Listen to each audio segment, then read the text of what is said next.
સમાચાર કાજલ હિન્દુસ્તાનીને લઈને પ્રાપ્ત થઈ રહ્યા છે। કાજલ હિન્દુસ્તાનીએ કરેલા બફાટને લઈ પાટીદાર સમાજમાં જબરદસ્ત આક્રોશ છે। મોડી રાત્રે મોરબીમાં બાપા સીતારામ ચોકમાં પાટીદાર સમાજનું મહાસંમેલન યોજાયું, જેમાં નિર્ણય લેવાયો કે કાજલ હિન્દુસ્તાની જ્યાં સુધી માફી નહીં માંગે ત્યાં સુધી પાટીદાર સમાજના એક પણ કાર્યક્રમમાં સ્ટેજ પર સ્થાન ન આપવામાં આવે।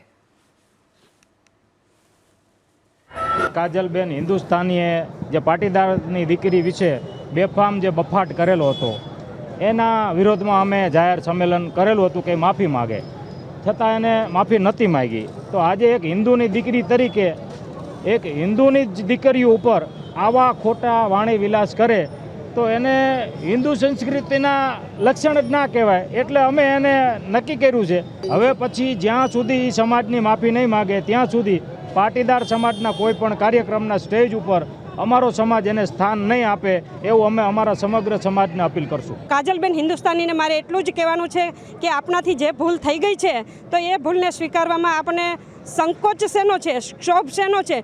મોટા મોટા અગ્રણીઓ પણ પોતાથી જે ભૂલ થઈ જાય છે એ નિવેદન પાછું ખેંચે છે, તો તમે કેમ ના ખેંચી શકો?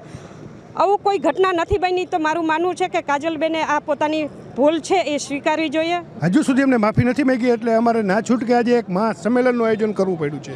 હજુ પણ જો આવતા સમયે માફી નહીં માગે તો કોર્ટમાં એક કેસ એના વિરુદ્ધ દાખલ થઈ ગયો છે। આવતીકાલે AK પટેલ એક બીજો કેસ એમના વિરુદ્ધ દાખલ કરશે અને અમારા પાટીદાર ભાઈઓ અલગ અલગ ઇન્ડિવિજ્યુઅલ 15 ભાઈઓ એમના વિરુદ્ધ કોર્ટમાં કેસ દાખલ કરશે અને કાયદાકીય લડત આપવામાં આવશે।